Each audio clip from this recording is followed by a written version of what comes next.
আরশিকে যে কিডন্যাপ করে নিয়ে গেছে। তোমার সঙ্গে আরশির দেখা হয়েছে?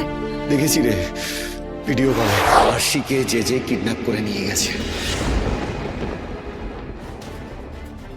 এসব কি বলছো তুমি? তোমার সঙ্গে আরশির দেখা হয়েছে? তুমি দেখেছো ওকে বাবলুদা?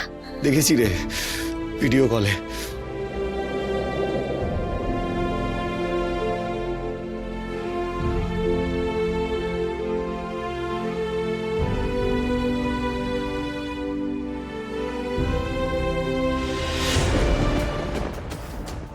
ভেবেছিলাম আমি আশিকে বাঁচাতে মহাগৌরীর হেল্প নেব, কিন্তু ওই শয়তান যে আমার হাত পা বেঁধে রেখেছে।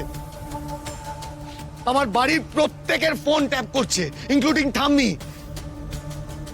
এই মুহূর্তে আমি মহাগৌরীর সাথেও কন্ট্যাক্ট করতে পারবো না। আর শুধু তাই নয়, যে গুন্ডারা আমাদের বাড়ির বাইরে 24 ঘন্টা নজর রাখছে। আজই ডাউনলোড করুন আর এনজয় করুন আপনার পছন্দের শো।